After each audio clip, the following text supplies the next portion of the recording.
Good afternoon. I can see Ahmed and Lubna, Mohammed Al Tamimi. Welcome. This is Richard Gordon, and I got beside me Jamie Martin. How are you all today? Fine. Good, thank you, Lubna. Ahmed, are you okay?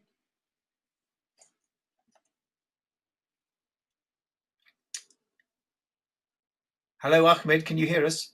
Oh, here you are. Hi, Richard. Hi, all. I'm fine. Yeah, I Good. can hear you loud and clear. Good. That's I'm great. just driving.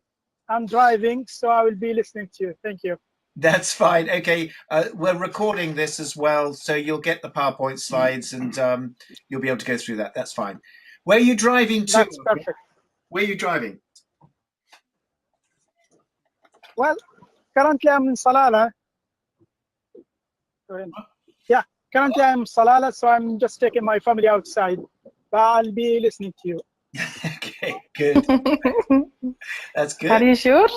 And Lubna, where are you shopping right now? I'm not shopping. I'm in the sofa in my house. You can be honest. You can be honest with us. Yes, I am honest. Believe me. All No right. more money to spend. No more money to spend. No, I know. And Mohammed Al Tamimi, Mohammed, can you hear us?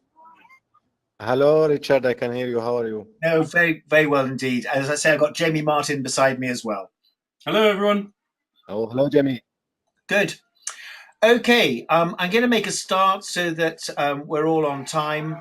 And as I said, we're recording this session so that if you miss a bit, if you drop out of signal, we will have it loaded up on the system, hopefully about an hour or so later. So the aim of this session is to launch you in terms of the third piece of coursework for CPD6. Yesterday, we looked at assignment 2, which is the presentation. And today we're looking at coursework 3, which is the scenario-based desktop exercise. And Ahmed, you very kindly pointed out to me the typological error, the error that we had in the assignment in terms of the number of words. Just to confirm, and I'll confirm it in this presentation, the scenario-based desktop exercise is 2,500 words, and the final reflection after you've done your briefing is 1,000 words. So 2,500 for the exercise, 1,000 for the reflection, and I'll confirm that again in the guidance online. So in this session, what we want to do is to talk you through the key elements, and the first reminder is that the assignment 3 is made up of 3 elements. The first element, and this is the bit we're going to spend most time on this afternoon, is how to develop a well-developed scenario-based desktop exercise. This is going to be worth 2,500 words and will be 60% of your assignment 3. So it's a major chunk of assignment 3. Then on top of that, you're going to deliver your presentation on your exercise, and we agreed a revised date of doing that on the I think it's the 28th, 9th we talked about, didn't we? And then after everyone's finished their trips away. And then after that, you will then deliver your 1,000 word personal reflection and action plan on the comments received. And those final 2 elements, the presentation on your exercise is 10%, and the 1,000 word personal reflection is 30%. So those are the percentages for assignment 3. Just a quick moment to greet Mohammed Al-Balushi. I just seen you've come in. Welcome to you. Thank you, Doctor. Thank you. Good to see you. Sorry for being late. No, don't worry. It's lovely to have you. And just to say, we have Jamie Martin with us today as well, who will be talking with us as well. Hello, Jamie. Hello again. Hello, Mohammed. How are you? I'm good, thank you. And you? Very well, thank you. Very well. Good. Thank you to hear that. Thank you. Okay, so here we go. Just the last little point at the bottom of the list of things that make up assignment 3. Please remember that when you deliver your exercise and personal reflection, just make any reading sources that you have referred to, particularly in the development of the scenario-based desktop exercise. So case studies that you've referred to or any literature you referred to, please list that in your reading sources. You don't need to quote those references in your work, but you do need to list them at the end. Okay, so I'll hand over to Jamie now just to remind us of some of the helpful hints that he spoke about when he was teaching us on CPD6 earlier this year. Okay, so if you recall the presentation I did back in February, these are a number of things that I think you need to be thinking about as you develop your exercise. First of all, obviously, you need to develop the aim of the exercise and the objectives. In other words, what you want to achieve from the exercise. Now, normally, for example, if someone was asking me to write an exercise, I would go and talk to them and to others to ask them what it is that they want to get out of the exercise. Obviously, you're going to have to do that yourselves, but that's the first item on the list of things that you need to do. So what do you want to achieve? Do you want to get particular items that you want to have come out of the exercise, a particular learning process? Do you want to test individuals? Do you want to test equipment or your plans? And often testing a plan is one of the main areas that you would want to achieve. So think through all of that, and that really sets the scene for the start of writing the exercise. The exercise itself and the scenario in particular needs to be demanding. So in other words, you don't want to make it too easy or too short so that it's done very quickly. You want to make it sufficiently demanding, but also you don't want to make it too difficult because then people lose interest. So you need to make it achievable within the time frame that you are giving it. The scenario has to be realistic and credible. And I think from my perspective, that is one of the most important parts of developing a really good exercise.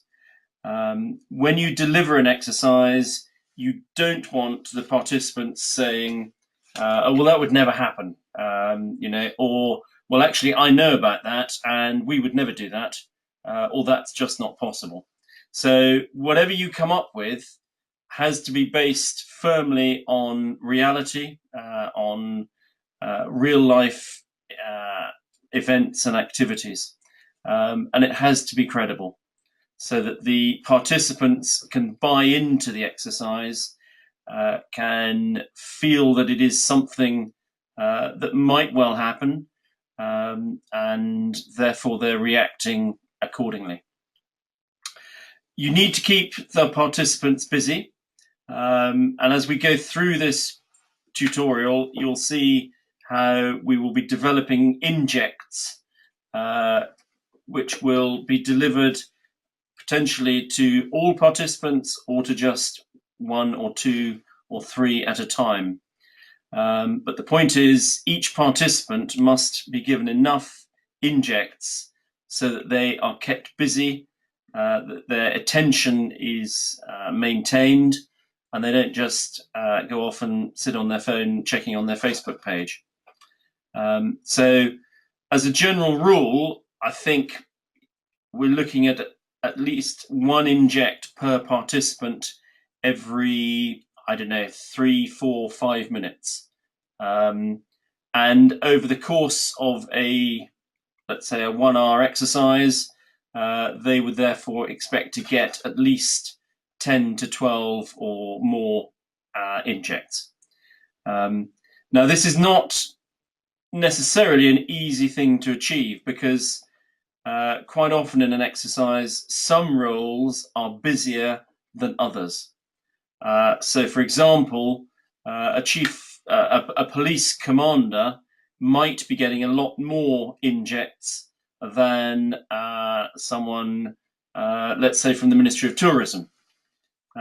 So somehow, as the exercise author, you need to make sure that all the participants get, if not an equal amount of activities and injects, then at least enough to keep them busy.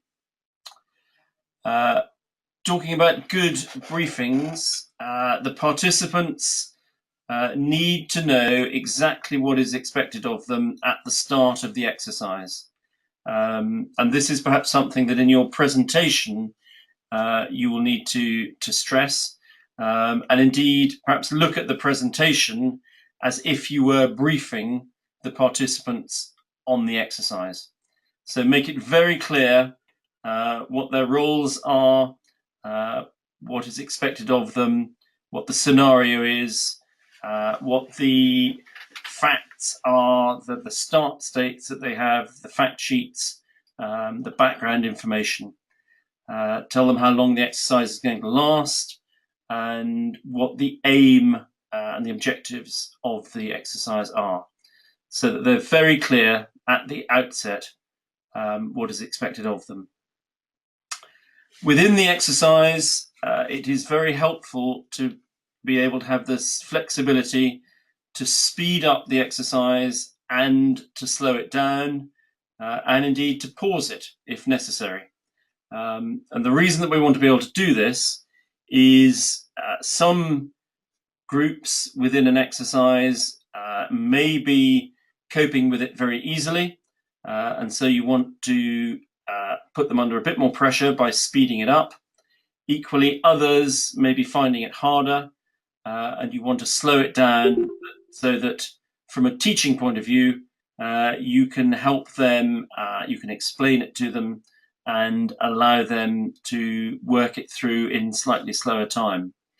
You may, as I say, also want to be able to pause the exercise to allow the participants to take stock of where they have got to, perhaps deliver a briefing on the situation as they understand it at that point in time, or for you to ask them to clarify certain points back to you.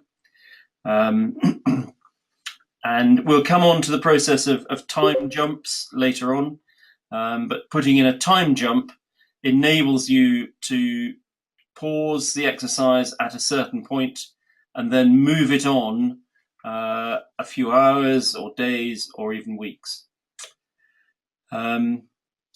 Obviously, within perhaps one of the objectives of the exercise will be to ensure that it is properly evaluated, and that there is the means to provide feedback for both the people who are running the exercise, the directing staff, and also the participants.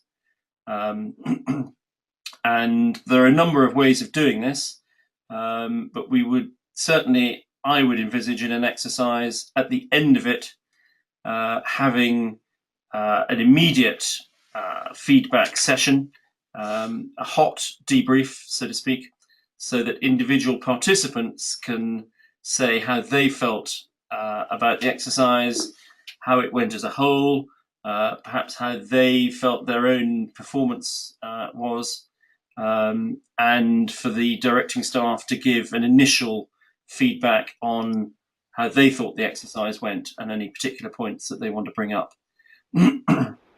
You may well want to use some form of written feedback by the participants, enabling them to write down in a little bit more detail what they thought of the exercise, the good parts, the bad parts, things that could be improved, and so on. And that would probably then feed into a later debrief, perhaps a few days or a week later, which would allow the participants and the directing staff to have reflected on the exercise, on their part in it, and that would give perhaps a slightly more measured amount of feedback and review, which could be taken forward into a report, which would then feed into the next iteration of the exercise.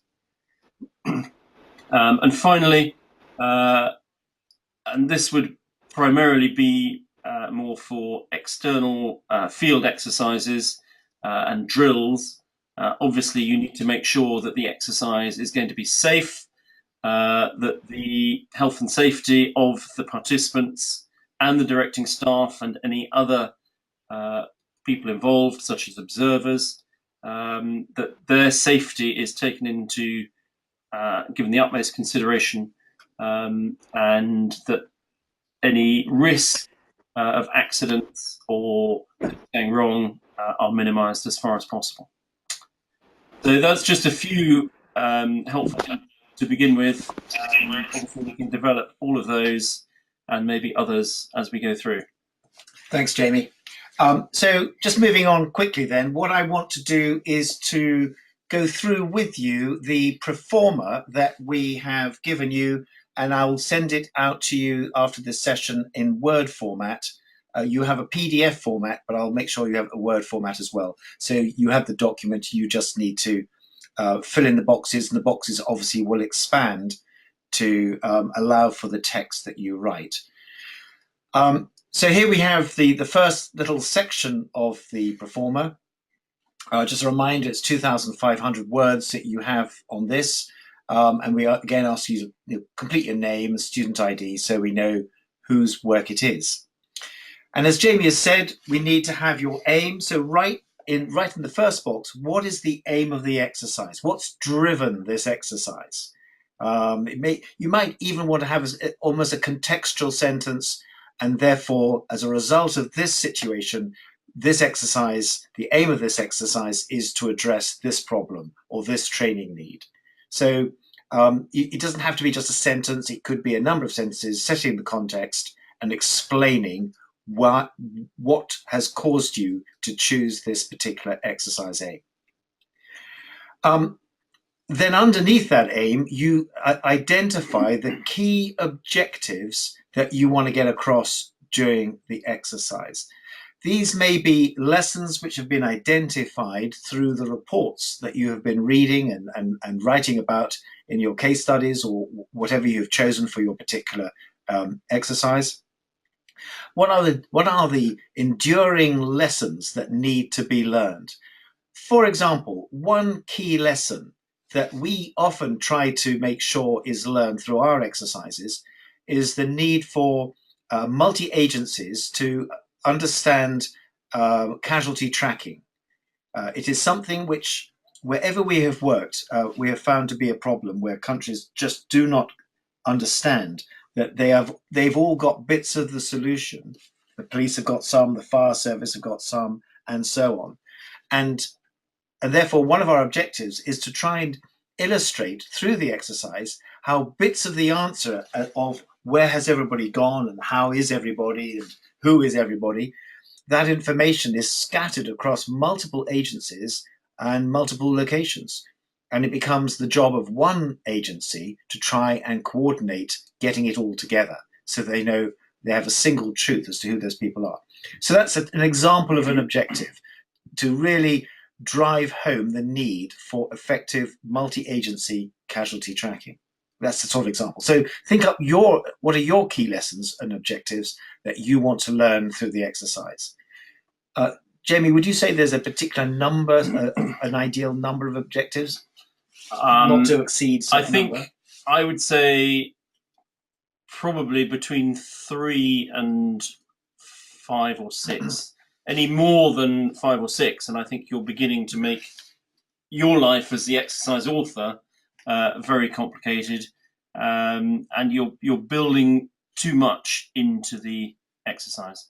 Okay. Any less than 3, and you're probably not doing enough. So let's have at least 3 objectives in your exercise scenario writing for this particular exercise. If you identify a 4th or a 5th that you realistically feel you can cover, then do so. But let's aim for at least 3 key lessons or key objectives that you want to be learned through the exercise. The next box down says additional outcomes. And I suppose this is where you might say any potential additional wider beneficial outcomes from your exercise. So in addition to all the things you've put under the objectives, what other good outcomes might emerge from your exercise? For example, always a good outcome from an exercise is that it encourages different people to work together with agencies and organizations that they would have to work with during a real disaster. It helps to build trust and relationships, helps to build understanding of systems and communications and language. It helps to understand personalities, key personalities that they would need to refer to. Those are some examples of additional outcomes. Yeah, I think I would say that the objectives are really quite specific activities that you will want to build into the exercise. And sometimes your injects may relate to a specific objective, whereas the additional outcomes are wider benefits that will come from the exercise, as Richard said, in terms of building greater mutual trust and understanding, building confidence in a plan or in an organization. So exercise objectives are very specific. Additional outcomes, I think, are wider benefits. Thanks. Okay, so carrying on to the next section, you'll from the pro forma, you'll see exercise scale, and in one sense, this is fairly straightforward. It's confirming the scale of the exercise. Jamie would have taught in his presentations. You could obviously do field exercises. You can do command post exercises. There's a wide range of different exercises you can do. We're recommending for this particular assignment, you keep it to an indoor desktop exercise. So the sort of exercises that you've been doing as part of your CPDs. I suggest you don't try and create a huge exercise safe Surya 5 of your own. Keep it something manageable and which you could easily run in your own organization or in your own workplace with the invitation of other people coming along. So that should be a very simple part, the exercise scale. I'll ask Jamie just to mention exercise methodology because it's useful to see the distinction between an exercise which uses injects, which are delivered to individuals at specific times, or what we've often done in our exercises is to give you time-lapse scenario updates. So I'll just ask Jamie to explain a little bit more about the difference between those two. Okay, so often with an exercise, depends on how much time you have often, and the complexity of the exercise that you want to run. But if a fairly simple approach is to provide a scenario at the beginning, giving all the information that the participants need, and ask them, in effect, to make sense of that scenario, reach various conclusions and decisions that they need to make, and then communicate those decisions through perhaps a briefing, a situational awareness update, a news conference, or whatever mechanism you wish to choose. You can then move on to the next stage with an updated scenario, again asking them perhaps to do similar, produce similar outputs. Whereas with injects, and you will be, I know, familiar with exercise injects from exercises that you've done with Richard and the team. This is a means by which you can develop the scenario over the course of the exercise, and it probably puts individuals under more pressure. They have to bring together lots of different pieces of the jigsaw and put them together bit by bit as the scenario is revealed to them. So I think the difference is that the The time-lapse scenario gives them everything they need at the outset, and they make sense from that through the course of the exercise.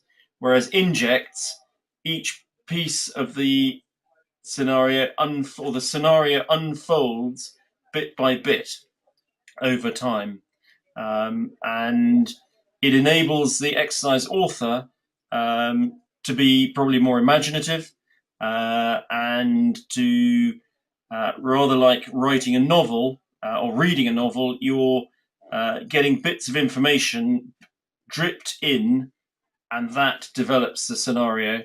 And it also enables you to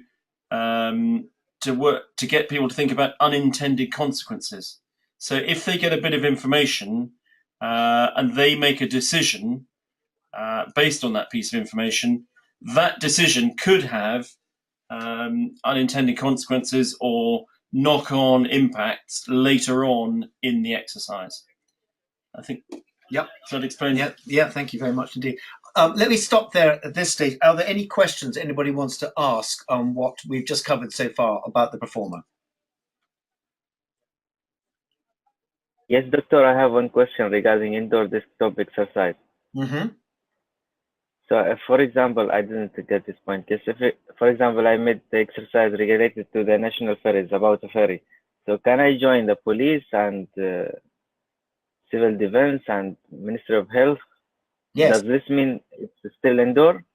Oh, yes, indeed, because what you're doing is you're bringing the people to play the exercise indoors. In the same way, when we did exercises on your courses, we had 3 or 4 or 5 people in a group, and you played one role. You may have been the National Ferries officer. David White might have been the police officer. Ahmed might have been the fire officer. So in your exercise, you'd have a real police officer, a real fire officer, but they've come together as their particular day-to-day role in that exercise. So yes, you would have multiple agencies in your desktop exercise. Okay, thank you. All right. Sorry. And we'll come on to the role players in a minute, but that's exactly where you would introduce different roles to be played by the various participants. Yeah, just finishing off on the exercise methodology, having listened to what Jamie said about the benefits of whether you do injects or time lapse, there are good and bad things about both. Why you'll see it says, why is your choice the best format for the exercise you have chosen to communicate the learning you've selected? So please explain why you chose injects as opposed to a time-lapse scenario, or why you chose a time-lapse scenario as opposed to injects. Make that choice clear and justify it. And I think Jamie has given you some good ideas to draw from. So on to role players. Does anyone else have any questions? Oh, sorry, yes, I beg your pardon. Are there any other questions after Mohammed? Any other questions on the performer so far? Okay, I'll take that as no. Fine. So on to role players. What are the roles and appointments you want to play in the exercise?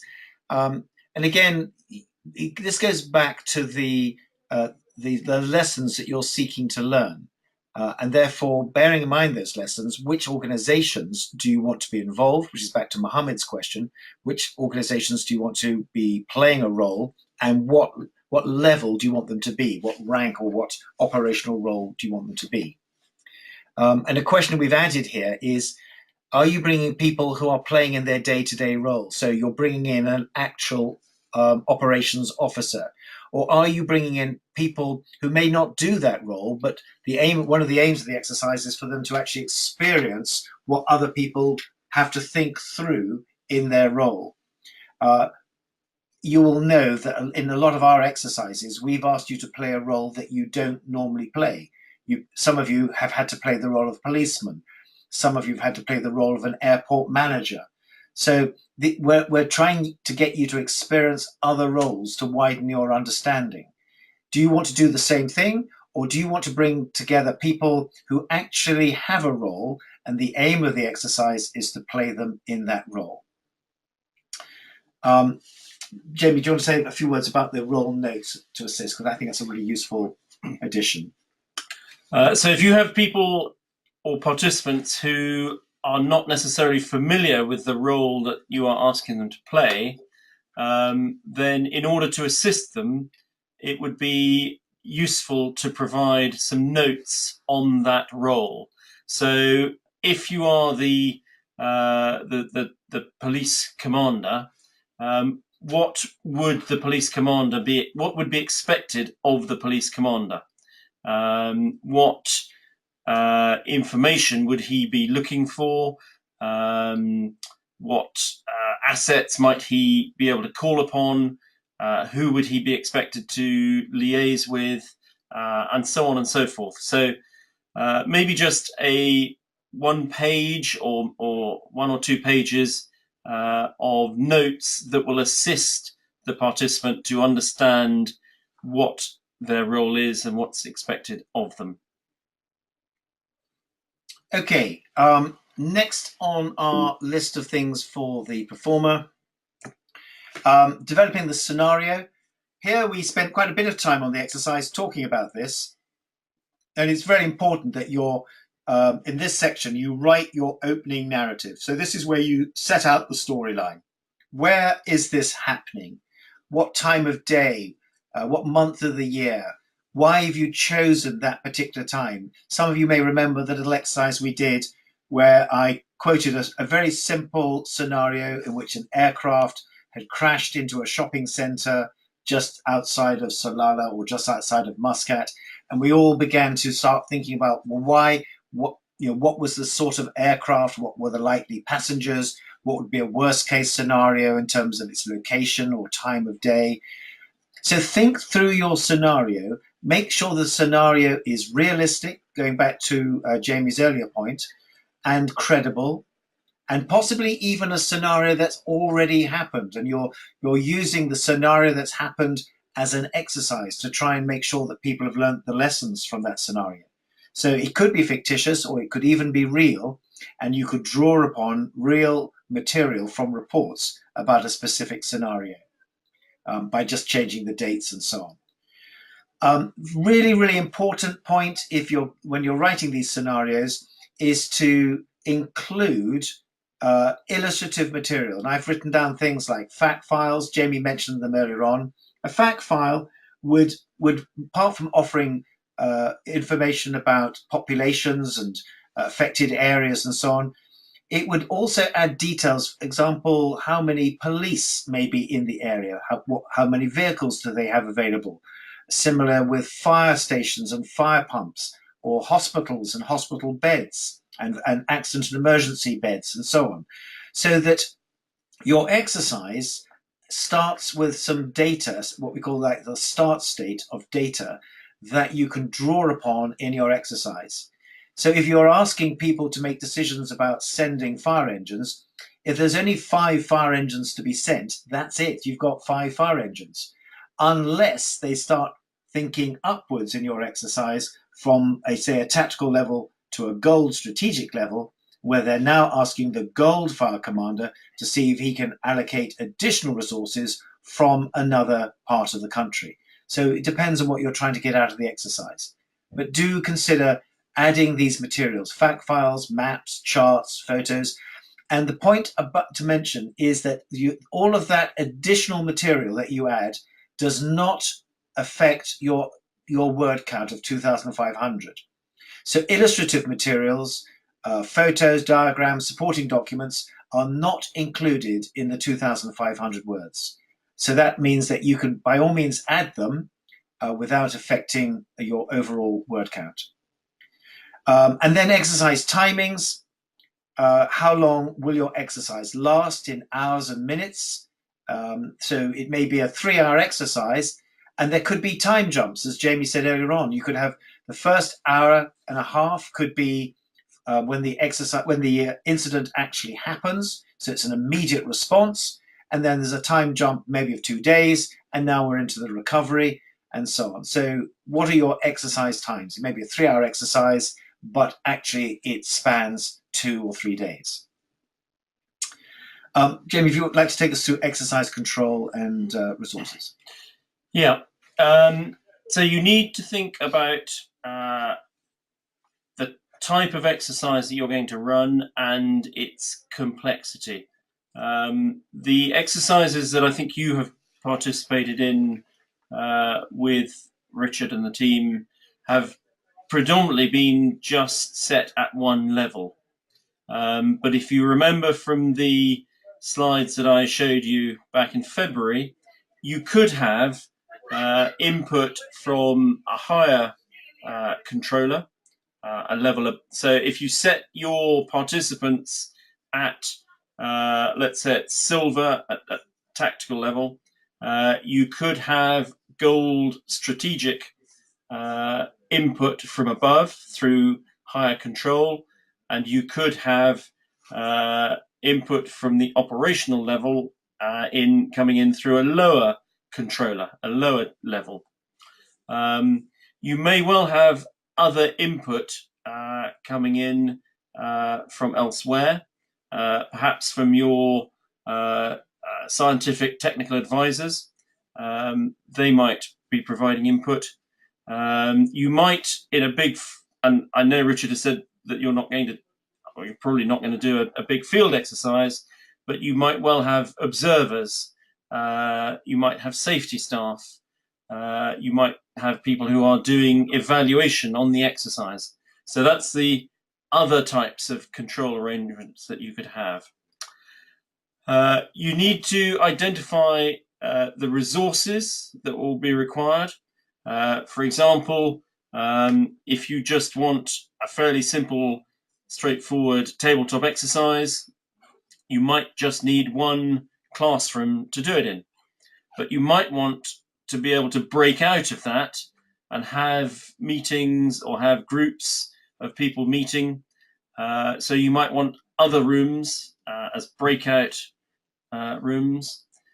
You would want an office for the exercise staff so that they can have their own meetings. They can oversee the control, the running, the speed of the exercise. And then simple facilities like making sure you've got laptops, if you want a projector with screen and audio, if you want access to the internet, and so on and so forth. So those are the sort of control arrangements and the resources that you need to think about. If I just go back to the developing the scenario, this is the point where you are able to ensure that the exercise is going to be realistic and credible. So, for example, if I was to write an exercise about a cyclone hitting Oman, I would want to make sure that I've set it at the right time of year, because you have a cyclone season. So there's no point in my writing a cyclone into an exercise scenario at a time of year when it would never happen. Similarly, if you are setting a scenario that involves schools or mosques, then you want to make sure that the situation is set at a time when either the schools and the mosques are empty or when they're full, depending on what you want to get out of the exercise. So it needs really quite careful thought about the setting of the exercise to make sure that it will be realistic. Okay, nearly finished, you'll be glad to know. So we're going to look quickly at the messaging communication systems and events lists. And here what I'm really trying to say is, please explain to us how your injects and messages will be delivered to players. And it goes back to your earlier point. Are you going to be using paper injects? Are you going to be using injects or time-lapse scenario updates? So you've seen with our exercises, sometimes we give you sheets of paper which you have to spend time reading because all the information is there and you just need to read it, extract the relevant information, and then you have your understanding. Or are you going to deliver via lots and lots of injects paper messages given to individuals at certain specific times. So you don't need to spend an awful lot of time trying to work out what your message communication system will be. Similarly, with the main events list, now this is going to be a really important part of the exercise design. Assuming that you're going to do injects, we've said write them in time order, specifying the role they are from, who they're to, and giving the time in minutes within the exercise. So if the exercise starts at 000, and this first inject is going to the policeman at 5 minutes past the hour, 5 minutes past the exercise starting, then it should be, let's say the exercise started at 9 o'clock, it should be at 9:05 or something like that. So you know 5 minutes into the exercise, this inject is being given to this particular person. 10 minutes into the exercise, a different inject is being given to a different person. So we're saying for the purposes of this exercise in this particular assignment, a minimum of 10 injects per person per role.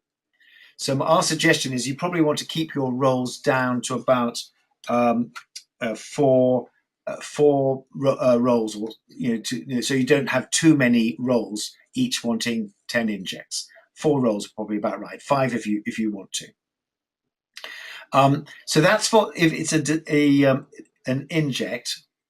Sorry, you were saying that if you use a time-lapse scenario, what you're going to be doing there is writing a more detailed piece of text, and in effect, you're writing that series of injects all into that time-lapse scenario, and then explaining in your performer that this inject, this time-lapse scenario has got all the information necessary for the following roles.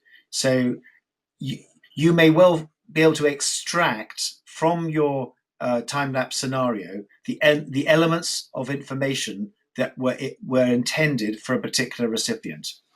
So often we will have information in our time-lapse scenario updates, some of which is intended for everybody, and some of which is intended for specific individuals.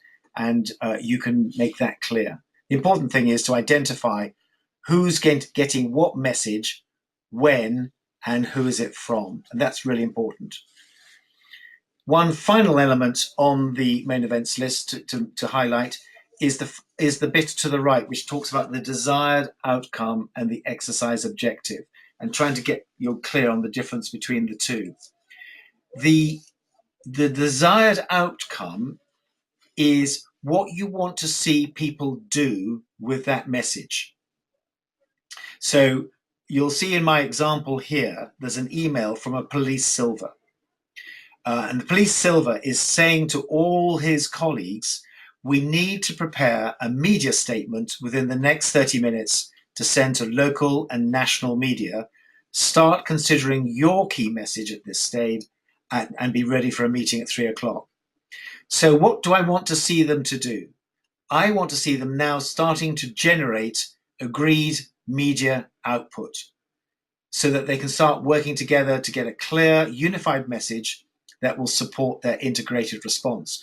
However, the exercise objective might be simply to practice role players in developing multi-agency media responses. So that's the objective. But in my message, this message is designed to get people started on that activity. The message is telling them, create your own national message, your key message, and then we're going to have a meeting at 3 o'clock in which we bring it together. So hidden in that message is the incentive that at 3 o'clock there's going to be a meeting to integrate all those messages so that they have an integrated media output, and that meets my exercise objective. Let me stop at that point and make sure you're all clear on the distinction I'm making. Any questions on that?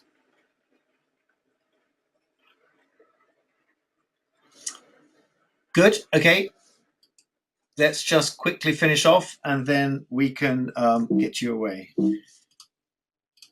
The last two bits of the performer are assessment and lessons identified. Jamie mentioned this earlier in his top tips, his helps. The first one is the assessment. Give some thought and include some words on how you will review and assess the success of your exercise. How will you be able to identify whether the exercise met the requirements?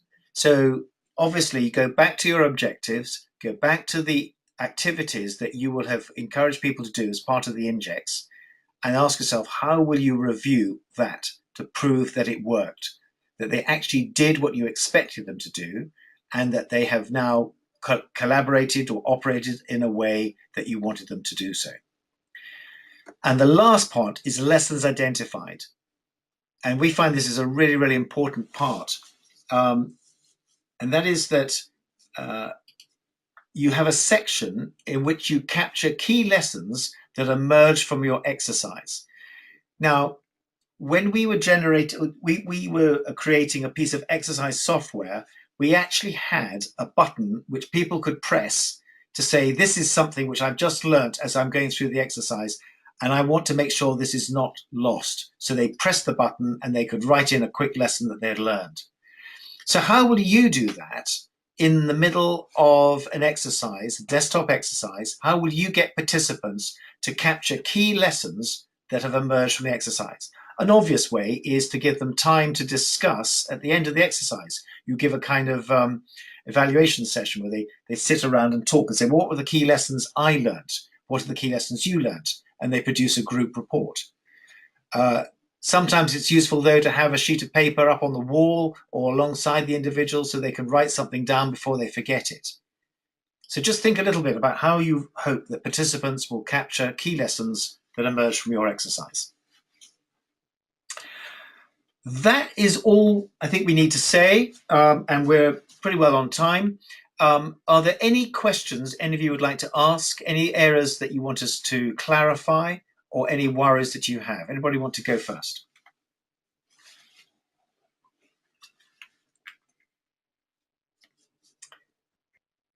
Yes, Richard. The final product, do you need it in this format, performer format, or in a plain script text? I mean, in just a plain format. I'm very happy to have it in the format that we've given you, because I hope it will help you structure your work. That's why we created it. If you find it's frustrating you, then do feel free to break out of it. But please keep to the headings that we've given you. But it doesn't have to be in the table form. If you prefer to use, just simply use the headings and then work your way through that. That is absolutely fine. Okay, anybody else? Lubna, are you happy? I think I'll have questions once I start working, so I'll save it for then. But so far it's clear. That's fine. And remember, you have a tutorial session on the 30th of July at 12 o'clock UK time, on the 30th of July, which is a Monday, I think. Yes. And that is with Jamie, and you'll be able to ask him questions on what you've done so far. I suggest if you want him to look at anything before that time, then I'll submit it. Yeah, I'm sorry, I may have given you the wrong date there. I beg your pardon. No, it is 30th. Yeah, I get the wrong dates because the first one, the 30th, is my tutorial on your presentations. Jamie's right. Jamie's tutorial on your exercises is on Tuesday, the 7th of August, 12 o'clock till 2 o'clock. Tuesday, the 7th of August.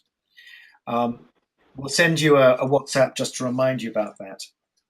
But my suggestion is, if you want him to have a look at anything prior to that, that you email him with a copy of your script thus far. And I'll make sure you've got his email address. Okay. Okay. Thank you, Lubna. Mohammed Al-Tamimi, do you have any questions? Yeah, Richard, I was wondering regarding the inject and the time lapse. I mean, is it possible to use both of them?